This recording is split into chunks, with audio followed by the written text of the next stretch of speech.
Big news over the weekend. The FCC has approved net neutrality. They have classified broadband as a utility. There's good and bad. There is a lot of misinformation going on around what did and didn't happen. So let's talk about it.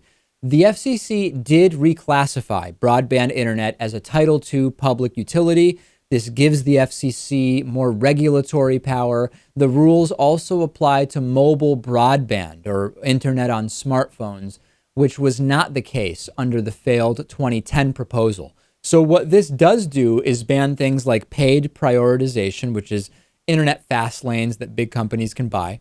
It bans slowdowns of lawful content.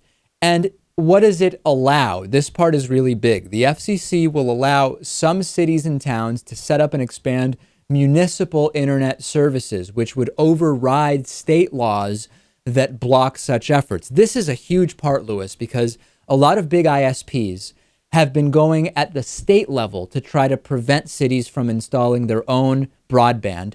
And this would supersede those state bans. That's a really good thing.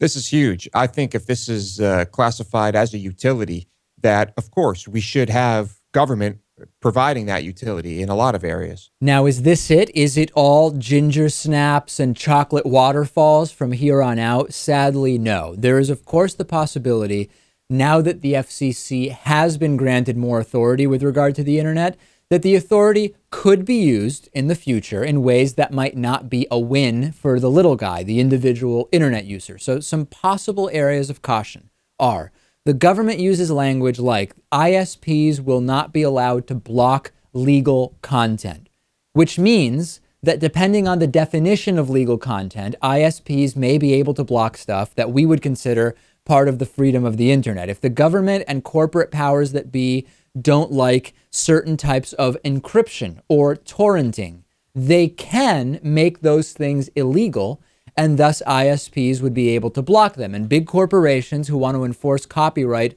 would love it for ISPs to block those things.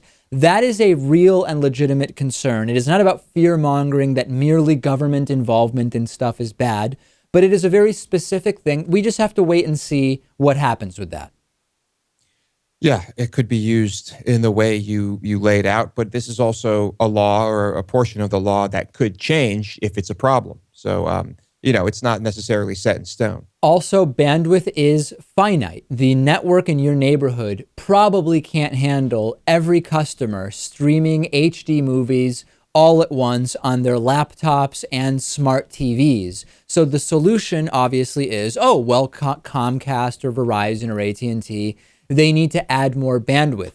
And who pays for that, right? The FCC has said it's not going to be Netflix or Amazon who are going to pay for bandwidth prioritization. It sounds great for the individual consumer, but someone somewhere is going to have to pay. So it may be that Comcast and Verizon pay and pass the cost along to consumers. There is no question at all that it is correct for internet service providers and broadband providers to be a public utility for legal purposes today, obviously. But we just need to be aware of how it could come back and affect the end user. This is the correct ruling. This is a huge deal. But let's just all be aware of how this could go in the future. Yeah, it's a step in the right direction. I'm glad this happened, but we still have a lot of things to work out clearly.